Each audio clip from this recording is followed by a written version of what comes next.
Good job, Sarah. Oh, so now you want to be on the video, huh? Hi, Whoppers! That was Leia. She's very camera shy, so she won't be joining us today. But now you know what she looks like. So are you going to put that video before this? Yes! Okay. We are here to go over your Unit 3 packet, your final packet for the year. We are going to be having some DBQ practice and that kind of thing, but as far as content review, this is going to be the end. So the Unit 3 packet is going to cover information from the time period of 1750 through 1900.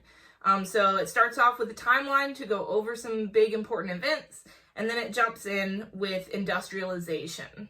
So the first thing it asks you to look at is steam engines and internal combustion engines and what were their use and benefits whenever they were first created. So the earlier form is going to be the steam engine, and that's going to generate power based on steam. And so the benefit of this is going to be that it allows for factories to develop, to run machines, and it's going to make ships and transportation more efficient as well. The internal combustion engine is going to be a little bit more sophisticated. It's going to provide power using the heat from the combustion process. And the benefit is that you could have automobiles and they would be able to travel faster. You're going to also be able to fuel things using these really cheap and widely available fossil fuels. So at the time, that's going to be a really big development, and that was considered to be a really positive thing because they had all kinds of sources of those fossil fuels. But we know now that that maybe wasn't as positive because of the after effects of like pollution. On page 2, it asks you, what did improved steel production lead to? So improved steel production, things like the Bessemer process is going to provide steel for a cheaper price. It's going to decrease the amount of skill that had to go into actually making the steel. And so you could have less skilled workers, which meant you could pay them less. And so overall, that material is going to be a very cheap and widely available material. With this widely available steel, you're going to be able to build things like bridges, railroads, skyscrapers, etc. So the next chart that you're asked to look at is giving you some different cash crops, and it's asking where were they grown and harvested during this time period. So the first one is cotton. Cotton is going to be grown primarily in India as well as in the southeastern United States. The next one is rubber. Rubber is going to be grown in the Congo, in Africa, in Brazil, and in East Asia. And then sugar. Sugar is primarily going to be grown in Latin America, predominantly in the areas of the Caribbean and Brazil. Moving down that page, you have a chart that asks about Adam Smith and who he was. Adam Smith was an economist in the late 1700s. He wrote a book called On the Wealth of Nations, and that's going to provide some of the foundations for the basis of what we know of today as capitalism. So he's considered to be the father of capitalism. So it says define laissez-faire. The term laissez-faire just means hands off. And so what that refers to is that the government shouldn't play a role in the economy, that the government should be very hands off whenever they look at economics. And then the invisible hand was something that he wrote about in his essays. And it was basically the idea that there is a force for people who are making money, that self-interest, that they want to make money, that is then going to benefit society as a whole. So everybody moving with their own self-interest is actually going to be beneficial for everybody in a society. That was the idea of the invisible hand. So some of his key economic beliefs include his firm stance on free market capitalism. So he believed that markets would regulate themselves, that you didn't need any outside forces to come in and regulate the markets, such as like a government body. And of course the belief that competition is going to benefit the consumer. So it's good to have that open market because then people can compete with one another, produce better products, cheaper rates, and everybody wins. He was alive at the very beginning of the Industrial Revolution, so his ideas were his take on what countries should do to maximize the success of the Industrial Revolution. And so he came up with this idea of capitalism. The next page asks you to look at the global nature of trade and production, and in particular, one kind of case study of the United Fruit Company. So the United Fruit Company, the country of origin is going to be the United States of America. The countries of operation, really, they operated all throughout Latin America, in particular in Central America, Costa Rica, Guatemala, Honduras, those countries where you could actually have the climate available to grow tropical fruits, because the products and goods that were traded were predominantly tropical fruits, in particular bananas. The United Fruit Company is going to use that kind of economic imperialism where they're going to utilize the force that they had, the power that they had, because they had the money to sort of control what was going on in those Central and South American countries. And so a lot of times we refer to those countries that are going to be so reliant on the United Fruit Company as banana republics. And that's where you get that term from. Okay, moving down to part 4, it says in the space below, explain the importance of the transportation and communication innovations listed.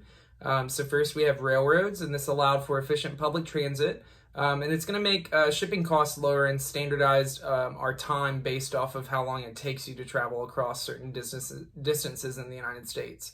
So that's going to be basically what leads us to shifting towards time zones throughout the world. Steamships, it has filled in for you. Telegraphs, it says they allowed for long distance communication, basically without physical transportation. So that way you can have, if you think of an example like the military, someone who's on the front lines versus someone who's at a hideout or, a safer location can communicate now with the front lines and see, kind of what they need. So that's going to play a major role in colonization, especially when we look at Africa.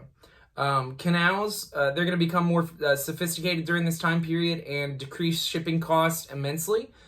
For example, the Suez Canal in 1869 is going to link the Mediterranean Sea with the Indian Ocean, and so that trade network is going to thrive after the 1860s. The Panama Canal was built in 1914. It was actually started previously by the French, but they basically ran out of money. And so the United States is going to kind of swoop in with Teddy Roosevelt basically leading the charge and being the first president to travel outside of the United States to oversee this, construction project that links the Gulf of Mexico and the Atlantic Ocean with the Pacific Ocean on the west coast of the United States. So that's a huge shipping route now that's opened up. You don't have to go along the southern tip of South America anymore. You can just travel through the Panama Canal. Our next section is section 5. The development and spread of global capitalism led to a variety of responses. So for each of the alternative visions of society that developed in response to industrialist treatment of workers listed below, complete the grid with specific examples. So the first thing that we're going to look at is Marxism. So key proponents of Marxism, first of all, you need to know Karl Marx. He's the kind of founder of this ideology. And then the key text, of course, being the Communist Manifesto. It's where he's going to elaborate on a utopian society that uses his viewpoints to kind of dictate like ownership of land and distribution of wealth. So just kind of a summary of his vision for societies. He believed that societies were split into two. And basically the haves were the bourgeoisie and the have-nots were the proletariat. The proletariat, he believed, must revolt and establish a classless society in which everyone shares everything, and that's going to be the foundation for communism. Next, we have two different movements here. We've got the Tanzimat movement in response to capitalism, and then the self-strengthening movement. And this is more of, a focus not on just the political ideology and like the role of government and all of this. It's going to be looking at the financial aspect of how do we, kind of continue to thrive in this European-led global economy. And so the Ottoman Empire is going to take as many efforts as they possibly can, basically, with the Tanzimat reforms to modernize, industrialize, and to save their empire from a complete collapse. On the right-hand side, you have the self-strengthening movement, and that's going to be in Qing, China.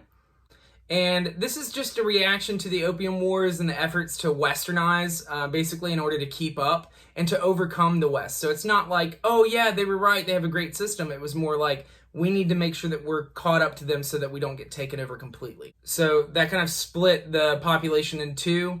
essentially between those who supported the West and then those who embraced traditional Chinese society and did not agree with the government's efforts to modernize and westernize. Okay, part C, it says, in a number of small states, governments promoted their own state-sponsored visions of industrialization. Complete the following example. So there were also economic reforms in Meiji Japan during the Meiji Restoration. And basically, their goal was to make Japan self-sufficient so that it didn't have to rely on any Western power. They saw what was happening in China, basically. They're going to have their issues with Matthew Perry in the United States. And so they're going to see a need for this self-strengthening, similar to China, basically becoming self-sufficient, industrializing, and being more competitive with the Western markets.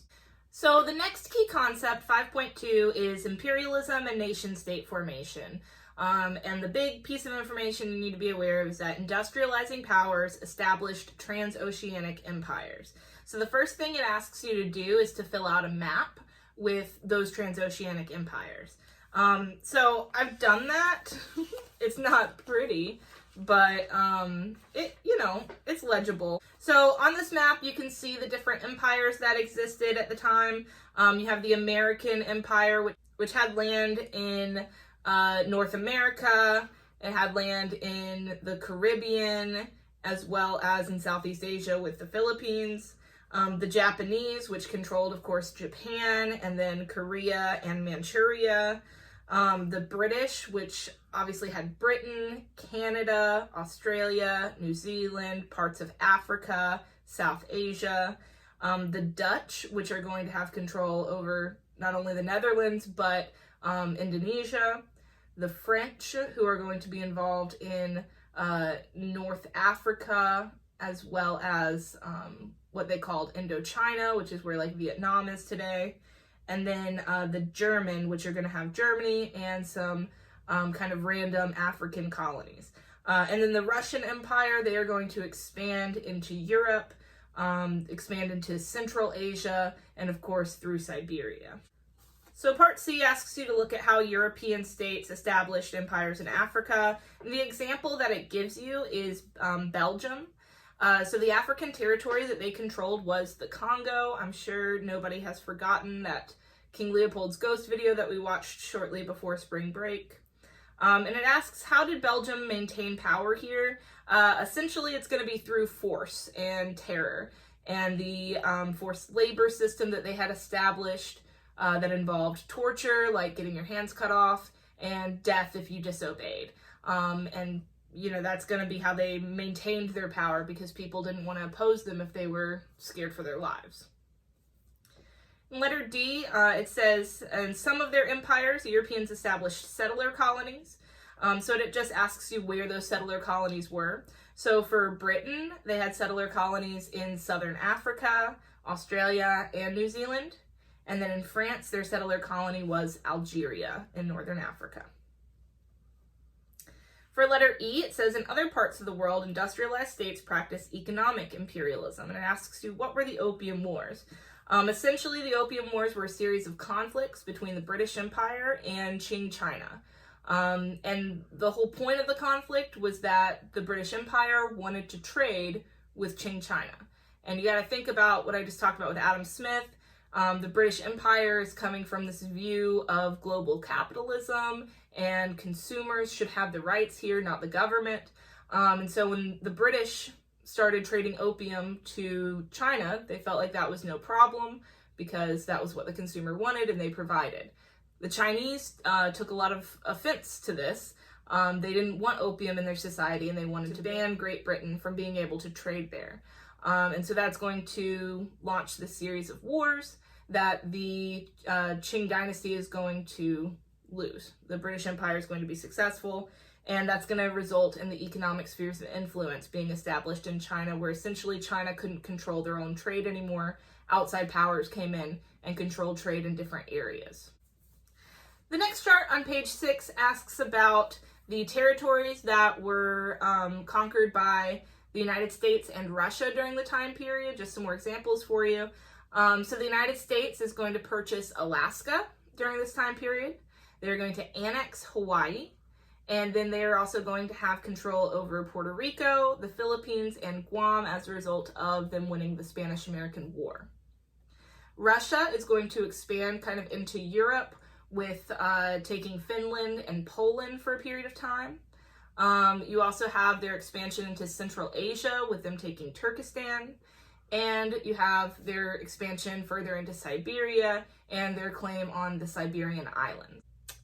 So our next part, key concept 5.3, is nationalism, revolution, and reform. Part 1 says, the rise and diffusion of Enlightenment thought questioned established traditions in all areas of life, often preceded revolutions and rebellions against existing governments. So we have 3 different examples of philosophers who are going to influence this revolution and rebellion. Our first philosopher that I chose here from the list was Baron de Montesquieu.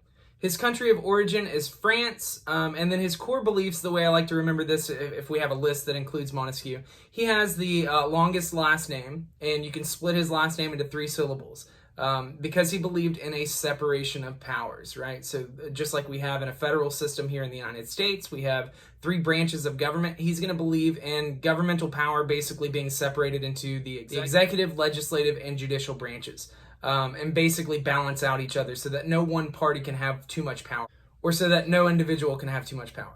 His key text would be The Spirit of Law, and that's going to outline his core philosophical beliefs that we just discussed.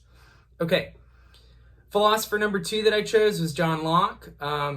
He was from England, and his key text would be just essays and letters on kind of natural rights and liberties. And that gets into his core philosophical beliefs. So the way I like to remember John Locke is he wanted to lock up 3 basic rights, right?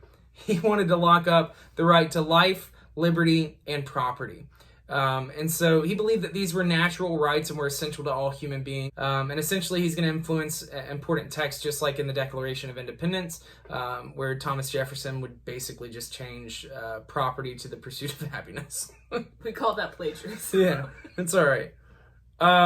Philosopher number 3 is Voltaire, and his country of origin would actually be France. What's his long name? It's like real long. It's like real long. Yeah. Francois Marie Arouet. Voltaire is going to advocate for freedom of religion and freedom of speech. So the way I like to remember Voltaire is that he wanted to tear a separation in between church and state. So basic kind of tenets of our current system here in the United States is going to be influenced off of this Enlightenment era. Okay, so for part B on the next page, on page 7, it says, for each of the documents listed below, explain how they influence resistance to existing political authority. So our first document here is the American Declaration of Independence. This is a clear resistance to British authority, and it basically established the decision of colonies to separate and to create their own free country. And it set that precedence that in any situation where, people of a certain empire or of a state feel that they are not represented by their government, that they should have this right to rise up and replace that government. And so the will of the people is what should drive the governing body's actions. The next document, the French Declaration of the Rights of Man and Citizen, or the Durham Act, is a clear resistance to French monarchy and basically called for the elimination of their estate system and more rights for citizens. So this document is very kind of in line with the thinking of the American Declaration of Independence. Obviously, there's going to be a clear relationship between the Americans and the French after the Revolutionary War and then going into the French Revolution. But you can see a clear influence, at least in their political ideology, too, how they would want to separate, kind of their powers. But the French really never got that chance to follow through with their republic, at least temporarily. Last, we have Bolivar's Jamaica letter. Basically, this is a resistance to Spanish crown officials and the power of Latin peninsulares. And this is going to appeal to that idea of American identity, that we are born here, we are Native Americans, and we should fight back against, imperial authority. He's going to help unify people against the Spanish crown specifically by calling out their atrocities that they'd committed repeatedly, just like we outlined with the Declaration of Independence. So this justification of their atrocities is important because it's not just necessarily for the people. The people know what's going on. It's to gain that global support. So people who were enemies of the Spanish, people who were enemies of the British, are going to be glad to hop on board against a crusade basically against the Spanish. So they're playing geopolitics before they're even establishing new states. So that's something that's kind of important to understand, is that you have to have people to trade with after you become a new state. It's easy to just say you're breaking away, but now you have to give a framework for how that's going to happen and who's going to support you in this process. Because without recognition, declaring your state independent means literally nothing. So for letter C on page 7, it's asking you how the Enlightenment ideas influenced these notions.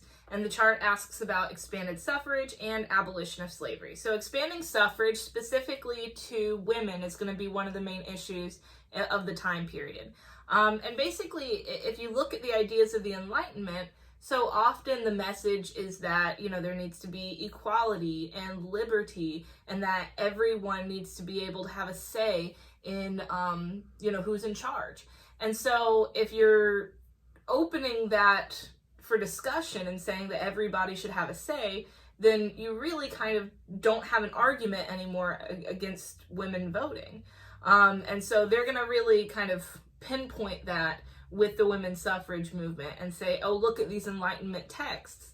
They give us the evidence that we need to be allowed to participate in our democracy. But with the abolition of slavery, it's going to be a similar idea to that, notion of women's suffrage, that the Enlightenment has now made these ideas popular of equality and liberty and, not having an inferior and superior party. And when you read that from the perspective of those Enlightenment thinkers, oftentimes they were saying that directed towards a tyrannical monarchy establishment. However, if you read that from the perspective of, colonists or slaves, then it has a completely different meaning. And so when people started to read that from an outside perspective, they started to recognize the hypocrisy in it, that how can you say that the government shouldn't have this power, but in the same breath, you allow these wealthy landowners to have that power over another group of humans. And so with that hypocrisy being realized, you really don't have any more justification for slavery. You played yourself. All right, the next part of this key concept is looking at, in the 18th century, peoples around the world developed a new sense of commonality based on language, religion, social customs, and territory. These newly imagined national communities linked the identity with the borders of a state, while governments used this idea to unite diverse populations. So basically this is referring to the idea of nationalism and feeling more loyalty to the community, the society of people, as opposed to like a ruler. And that's going to be one of the after effects of the Enlightenment, is that we've now shifted that loyalty. And so nationalism is going to develop, and in some areas it's going to result in completely new identities. So two of those areas are going to be Germany and Italy. Whenever Napoleon's empire, the French Empire, is going to collapse, then it's going to leave sort of a power vacuum. The German states that existed there, like Prussia is going to be the most powerful of the German states. They all spoke the same language. They all practiced very similar culture. And so they are going to recognize that strength that they had together as opposed to separated. You're going to have a key figure in this, Otto von Bismarck, who's really going to push for German unification and actually taking those states that were separated and pushing them together as one unified Germany.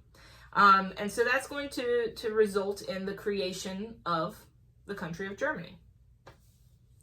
The next one, Italian nationalism, kind of similar situation. When Napoleon fell, there's going to be that power vacuum in Italy. You're going to have several different states that operated separately that recognized the strength that they could have together. They are going to unify. The key figure in this one's going to be Giuseppe Garibaldi, and he's going to push for that unification of the Italian states. You're going to have a series of revolutions, but eventually you will have that unification and the creation of the country of Italy. The next part of the key concept deals with increased discontent with imperial rule propelled reformist and revolutionary movements. So you're looking at the 4 major revolutions of this era, and you're just giving a very quick synopsis of cause and effect. So when we look at the American Revolution to start off with, the causes were primarily increased taxation, remember taxation without representation, and the tyranny of the British Empire. They felt that the British Empire was telling them what to do, and they didn't even feel British anymore. So the outcomes of the American Revolution were, of course, the creation of the United States as a separated country from Great Britain, no longer part of that British Empire. And it's going to be the example of success, that this could actually happen because they were the first colony during this era to break away from their mother country via revolution. So it's going to serve as that inspiration for others. So some of the causes of the Haitian Revolution include the intense internal divisions, those very strict social classes that were in place, and the reliance of that island on slavery. So about 90% of their population were slaves. Obviously, it's going to be very intense slavery as well, because remember, a lot of the sugar that is going to be produced during this era was produced in the Caribbean, in particular Haiti. Some of the outcomes of the Haitian Revolution, of course, they're going to have the creation of Haiti as a separated colony from France. Saint-Domingue? No longer.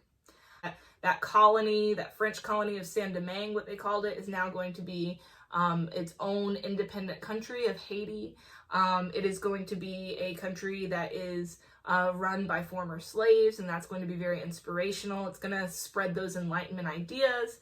But we know for Haiti, it is going to result in some severe challenges when you look at leadership, and then of course the economic challenges that are going to be posed to the island, considering that the economy had previously been based almost solely on slavery. So that's going to pose a lot of economic problems for Haiti's future. So next we have Latin American independence movements.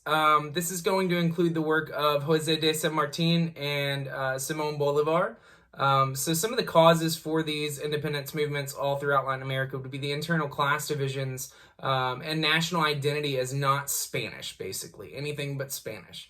So if you think back to the Jamaica letter when Simón Bolívar is basically saying, like, we were never viceroys, we were never the chosen ones, like, we were never allowed to rule, then he's outlining the issues with economic imperialism that we see actually. This predates what we'll see later on with Africa, but that effort of decolonization is really harsh on their economies because they really don't have people in power that have gone through this process of creating a new nation.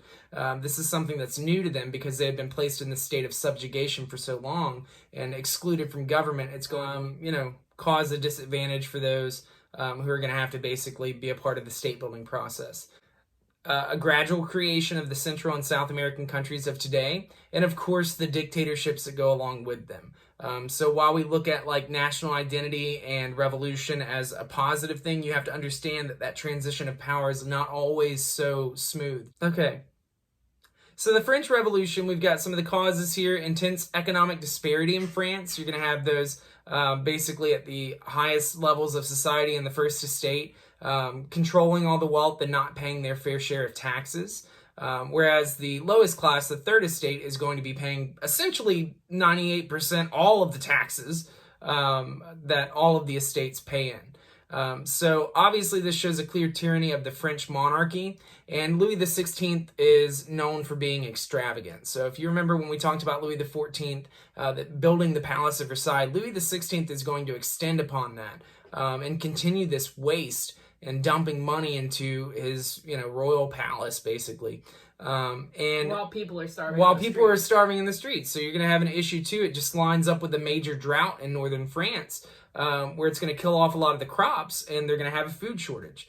So all of that kind of coupled together is going to lead for this, chaotic time period known as the French Revolution. Some of the outcomes, you're going to have a lot of death associated with the French Revolution. You would have a separation of church and state, the reign of Napoleon, the rise of the Jacobins, and, kind of part of the French Revolution, some consider it to be. But the reign of terror is an 11-month period where you have just absolute chaos and people being guillotined back to back to back. Another one, Eventually, they would get rid of monarchy altogether and form the Third French Republic, but it's going to take some doing. It's going to take a lot of periods of instability and kind of not knowing who's in charge and what powers they actually have until Napoleon codifies laws and starts to kind of lay out a republic-type system, even though he was a dictator at the time, essentially. So. All right, letter C on page 8 asks about slave resistance. And it asks you what were Maroons and what were Maroon societies. So Maroons were escaped or freed slaves, and Maroon societies were those communities where these escaped slaves would come together and they would live in these kind of remote, secretive locations that would be self-sufficient, and they would have some relative safety because of the fact that they were located typically in very remote locations and they were usually self-sufficient. Letter D says increasing questions about political authority and growing nationalism contributed to anti-colonial movements. What was a cause and an effect of the Boxer Rebellion in Qing China? So a cause of the Boxer Rebellion would be the increasing foreign influence. The Boxers is what they were called, but that was a group of resistance fighters in China that wanted to physically combat foreign influence from coming into their country. So they would actually kill people that were not Chinese. So an effect of this Boxer Rebellion is going to be the weakening and eventual collapse of the Qing dynasty. The Qing dynasty showed that they had very little control over what people in their society did, and they were forced to pay very hefty fines to the countries that had, citizens or workers killed in China. And it's going to allow those foreign powers to actually take more control and expose the weakness that the Qing dynasty had. All right, so the next section asks you to look at some political ideologies.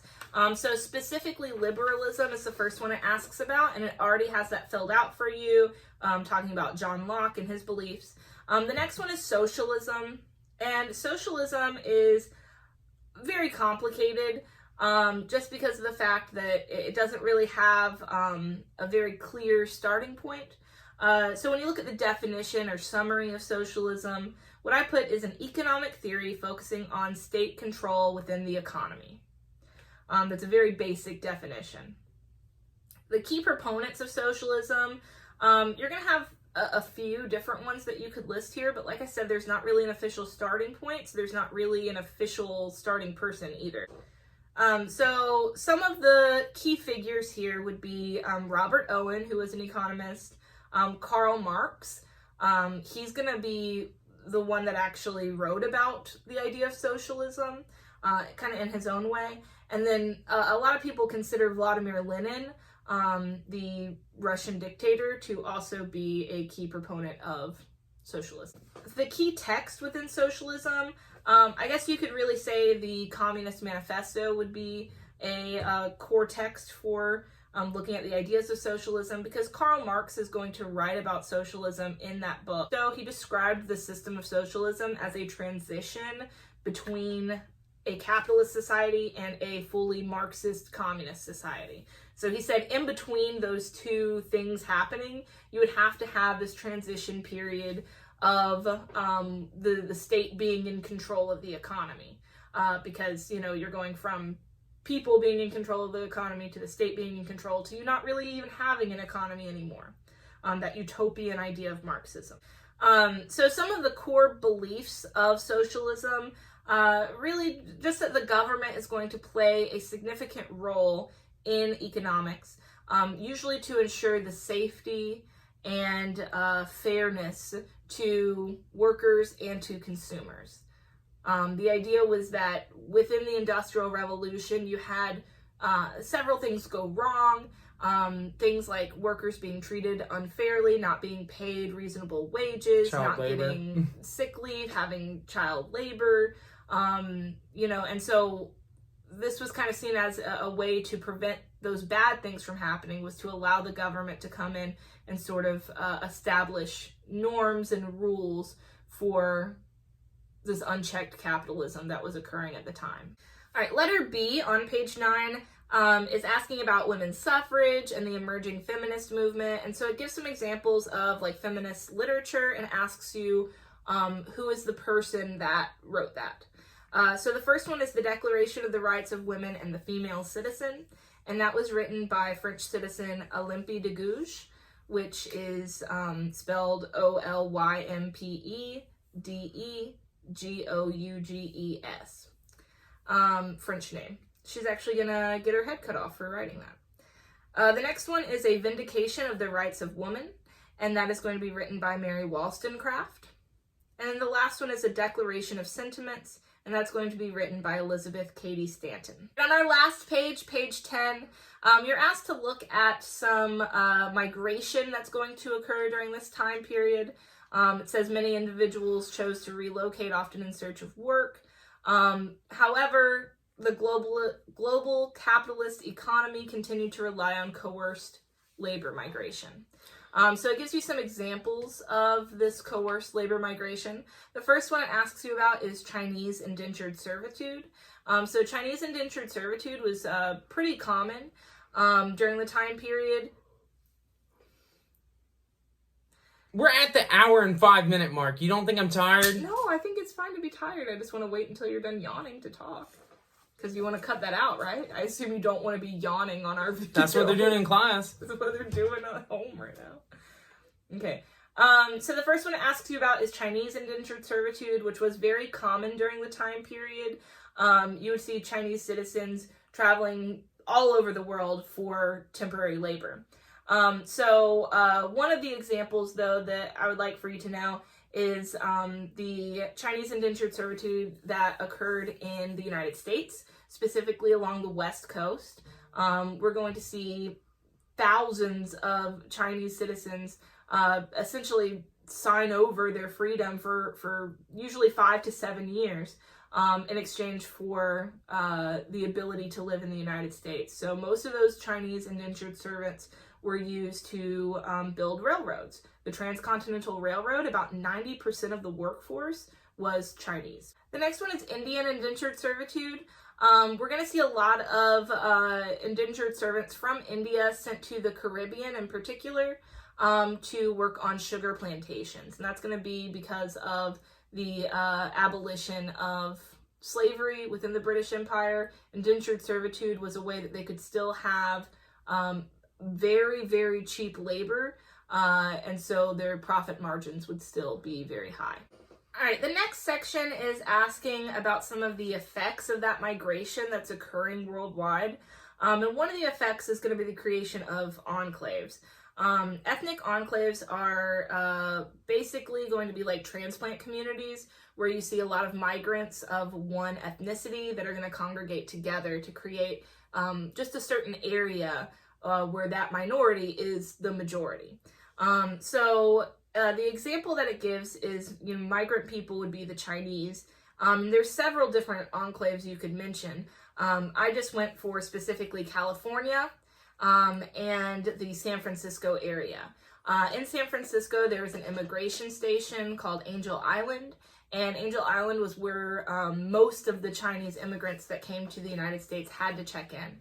And so you're going to see the creation of an ethnic enclave there in the San Francisco area, because that was somewhere where those Chinese immigrants could go to and feel kind of that sense of community and that sense of being home. And so in that area, in San Francisco, you would hear a lot of people speaking Mandarin. You would have Chinese food that would be served, that kind of thing. So how do those enclaves help create migrant support networks? Well, like I just said, it is going to give them that sense of community. That's going to give them that community support. Other people going through the same struggles that they are going through. And of course, you're going to have migrants being able to band together to fight for better rights. And a lot of people don't realize, but the Chinese were very, very discriminated against in the United States. And so those enclave communities really provided them that sense of security and safety that they needed. The Chinese Exclusion Acts of 1882 to 1943 are going to take place in the United States. And this is kind of a carryover effect from the Reconstruction era and Jim Crow laws. You'll see the same thing applied to other ethnicities that are not of European ancestry. So during this time, you'll see the railroad kind of being a driving force behind Chinese immigration, and there's going to be a reaction in California to that. This is going to be where we prevent Chinese immigrants from coming to the United States, backing up those ideas of xenophobia or a fear of an outsider. Or someone coming in and kind of taking over, because there was such a flood of immigration during this time period because of industrialization. And so Chinese workers in the Western United States are going to be discriminated against. It's going to include racism and, of course, violence. And, of course, this policy is going to be seen today as extremely racist. The White Australia policy from 1901 to 1970, obviously it's going to take place in Australia. And the goal was to prevent anyone of non-European descent from immigrating to Australia. This is going to tie back into that idea of xenophobia and racism. When we look at like the fear of an outsider kind of coming into your country and changing the ethnic makeup, you're also looking at the economic disadvantages for your country and your citizens. So that was kind of the claim at the time with the White Australia policy, is that they were trying to prevent a massive job loss for Australians or people of European descent. It was riggedy wrong. All right, guys, that's it for this video. That's it for the unit packets. I know that they were, really extensive, and they're going to have a lot of information in it that is crucial for you to pass the AP exam. So that's why we did this. We will be coming to you with some videos on DBQ practice. May even do some podcast stuff. I don't know. Trying to talk right into it. We'll see. But we love you guys. We miss you, and we'll see you real soon. Bye. Love you. Is that... They never viceroys. I've read it.